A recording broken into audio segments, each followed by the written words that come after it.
ഇന്ന് ഞാനൊരു secret mission പോയി. Let me explain. ഇന്നലെ ഞാൻ ഗൂഗിൾ ചെയ്തുകൊണ്ടിരുന്നപ്പോൾ ഒരു ആർട്ടിക്കിൾ ഉണ്ട്. നമ്മുടെ വീട്ടിൽ നാട്ടിലൊക്കെ സൂക്ഷ്മമായി നോക്കിക്കഴിഞ്ഞാൽ പല തരത്തിലുള്ള റെയർ ഒബ്ജക്ട്സ് നമുക്ക് കണ്ടെത്താൻ പറ്റും. ഞാൻ ഇന്നത് റിയൽ ലൈഫ് ടെസ്റ്റ് ചെയ്യാൻ പോയി. So here is the rules. Rule number 1, ഞാൻ തന്നെ ഒറ്റയ്ക്ക് സെർച്ച് ചെയ്ത് കണ്ടെത്തണം. നമ്പർ 2, ടോട്ടൽ 4 ഒബ്ജക്ട്സ് കണ്ടെത്തണം. നമ്പർ 3, ചാലഞ്ച് ക്വിറ്റ് ചെയ്യാൻ പാടില്ല. അങ്ങനെ ഞാൻ ഒരു ചാക്ക കൊണ്ട് നടന്നു തുടങ്ങി. മൊത്തത്തിൽ പുല്ലും ചെളിയൊക്കെയാണ് എല്ലാ സ്ഥലത്തും. ഒരു 2 കിലോമീറ്റർ കഴിഞ്ഞപ്പോൾ എനിക്കൊരു പഴയ പന്ത് കിട്ടി. മൊത്തത്തിൽ ചെളിയൊക്കെ പറ്റിയൊരു പച്ച പന്ത്. Yes, object 1 unlocked. അവിടുന്ന് ഒരു 500 മീറ്റർ മാറി എനിക്കൊരു പഴയ അലുമിനിയം പ്ലേറ്റ് കിട്ടി.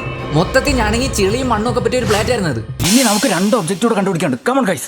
അടുത്ത ഒബ്ജക്റ്റ് കണ്ടുപിടിക്കാൻ ഒത്തിരി കഷ്ടപ്പെടേണ്ടി വന്നു. ഒരുപാട് ദൂരം സഞ്ചരിച്ചിട്ടും ഒന്നും കിട്ടിയില്ല. അങ്ങനെ ഒരു തെങ്ങിന്റെ മുട്ടിൽ ഈ ഒരു ഗ്ലാസ് ഉപ്പ് കിട്ടി. മൊത്തത്തിൽ മണ്ണ് പറ്റിയിരിക്കുകയാണ്.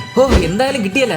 ഇനി ഫൈനൽ ഒരെണ്ണം കൂടെ ബാക്കിയുണ്ട്. എന്നാ ഞാൻ ഒരുപാട് ദൂരം നടന്ന് ക്ഷീണിച്ചിരിക്കുകയാണ്. Guys, important not. ഇതാണ് ഡോറയുടെ ചാനൽ. 24.7 million sub. ഇത് നമ്മുടെ ചാനൽ 2.5 ലക്ഷം സബ്. എനിക്ക് ഡോറയെ തോപ്പിക്കാൻ ഇനി 2.4 മില്യൺ സബ് കൂടിയാണ്. ഗായ്സ്, ഇപ്പോൾ തന്നെ സബ്സ്ക്രൈബ് ചെയ്ത് ഡോറ ബീറ്റ് ചെയ്യാൻ സഹായിക്കൂ. അങ്ങനെ ഞാൻ നടന്ന് 1/2 കിലോമീറ്റർ അപ്പുറം പോയപ്പോൾ ഒരു കുഴിയുണ്ട്. അതിനകത്ത് പോയി നോക്കിയപ്പോൾ ഒരു കേടായ ഫാൻ എടുക്കുന്നുണ്ട്. ഫുള്ള് പൊടി പിടിച്ച് വൃത്തിയേടായി വന്നു. അങ്ങനെ ഞാൻ കുഴിയിൽ ചാടി ഇറങ്ങി വളരെ കഷ്ടപ്പെട്ട് ഫാൻ എടുത്തു. Yes, so level 4 completed.